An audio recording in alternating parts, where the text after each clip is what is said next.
तो दहेज की आग में जलती बेटियों की खबरें सालों पहले अखबारों में पढ़ी जाती थी। धीरे धीरे समाज में सुधार आया, लोग आधुनिक हुए और उन्होंने इस कुरीति को समाज से दूर किया। लेकिन देश की राजधानी दिल्ली से कुछ ही दूर एनसीआर में ग्रेटर नोएडा में एक बेटी दहेज की आग में जल गई, उसकी मौत हो गई। सवाल कई हैं, लेकिन उससे पहले देखिए दिल्ली एनसीआर के जल्लाद की यह खौफनाक करतूत।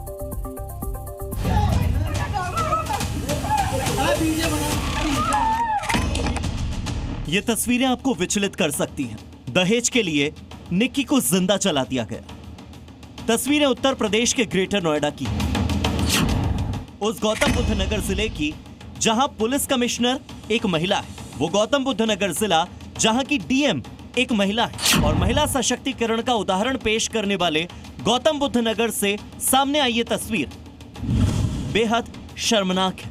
आग की लपटों में जलती महिला की तस्वीरें झंझोर कर रख देंगी। घर की चार दीवारी में एक विवाहिता पर होते जुल्म की तस्वीर बेहद भयावह और डरावनी है। दहेज की मांग पूरी नहीं होने पर निक्की को उसके बेरहम पति विपिन और सास ससुर ने मार पीट कर जिंदा जलाकर मार डाला। निक्की पर अत्याचार की आंखों देखी गवाही उसका मासूम बेटा दे रहा है। निक्की अपने पति के सामने उसे छोड़ देने के लिए गिड़गिड़ाती रही, लेकिन इन लोगों में से किसी ने भी उसकी एक न सुनी। पति ने उस पर पेट्रोल छिड़क कर आग लगा दी।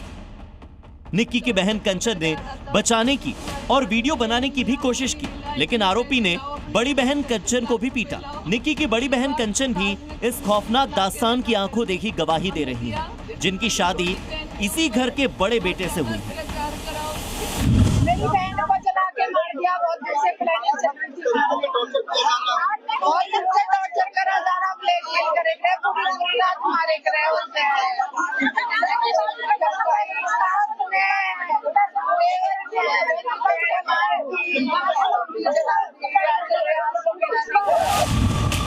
निक्की के साथ उसके पति विपिन ने पहले मारपीट की। इस दौरान निक्की की बड़ी बहन को भी पीटा गया। विपिन निक्की को तब तक पीटता रहा जब तक वो बेहोश नहीं हुई। इसके बाद पेट्रोल डालकर उसे जिंदा जला दिया। वो तड़पती रही। निक्की छटपटाते हुए सीढ़ियों से नीचे की ओर भागती दिख रही है। उसकी चीख सुनकर आसपास के पड़ोस में रहने वाले लोग भी घर में पहुंचे। कंबल डालकर आग बुझाई। पड़ोसियों की मदद से बहन को कंचन ने अस्पताल पहुंचाया, लेकिन इलाज के दौरान निक्की की मौत हो गई। निक्की पर उसकी बहन के सामने ही अत्याचार हो रहा था। निक्की का बेटा वहीं मौजूद था, लेकिन चाहकर भी कोई कुछ न कर सका। पीड़ित परिवार वालों की शिकायत पर पुलिस ने पति, जेठ, सास और ससुर के खिलाफ केस दर्ज कर लिया। इस मामले में आरोपी पति विपिन को पुलिस ने अरेस्ट कर लिया।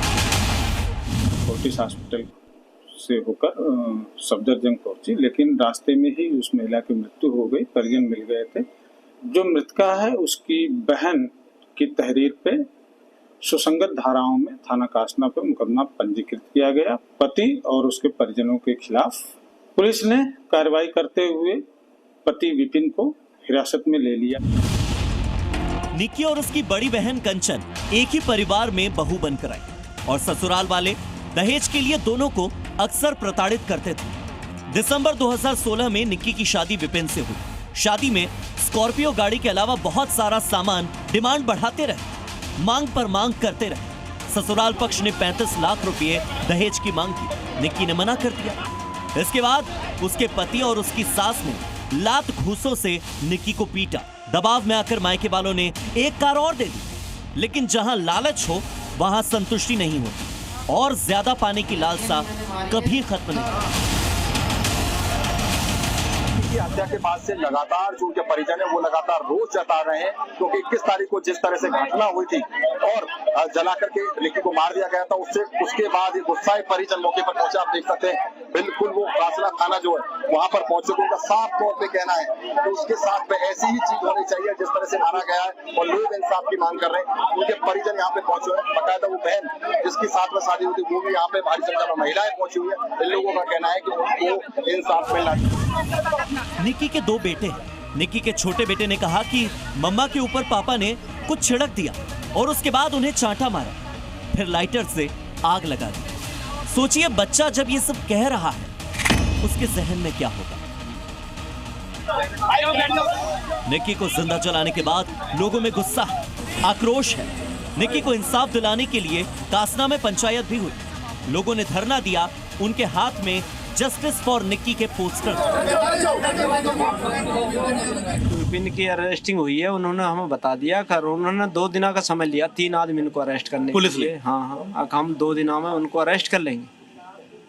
हम तो ये हम तो कोर्ट से ये रिक्वेस्ट है कि जी इन्हें कड़ी से कड़ी फांसी के, ऐसे लोगों को फांसी की सजा हो, ताकि लोगों को और उनको जांच पड़ जाए किसी की बेटी को कैसे जलाते हैं। इन लोगों को जब ही तो एहसास होएगा। एक छोटे आदमी को फांसी की या 20 साल की सजा मिल जाती है छोटे क्राइम में, ये तो आंखों के सामने जली है। इधर पीड़ित परिवार ने पुलिस प्रशासन से न्याय की गुहार लगाई, दहेज लोभियों को कड़ी से कड़ी सजा देने की मांग की। पुलिस भी फरार सास ससुर और जेठ की तलाश में जुटी हुई। यार उनका खून चाहिए, कोई रहना ना चाहिए घर में। एनकाउंटर की मांग कर रही हैं आप? हाँ, जैसा आवे वैसे कर दो, मानने चाहिए। जैसे हमारी बेटी मरी है ना, फड़क फड़क है, ऐसा फड़क है। लेकिन सवाल ये कि 21वीं सदी में भी और कितनी बेटियां दहेज की आग में यूं जलेंगी? सवाल ये कि जिसने 7 जन्मों तक पत्नी का साथ निभाने का वादा किया, पत्नी को जलाते समय उस विपिन के हाथ कैसे नहीं कांपे? और सवाल ये भी कि चंद रुपयों के लिए, कार के लिए, गाड़ी के लिए, पैसों के लिए, इन कुछ चीजों के लालच के लिए कोई इतना कैसे गिर सकता है और अपनी ही पत्नी को, अपने ही परिवार के किसी सदस्य को इतना कैसे तड़पा सकता है? Bureau report, C media.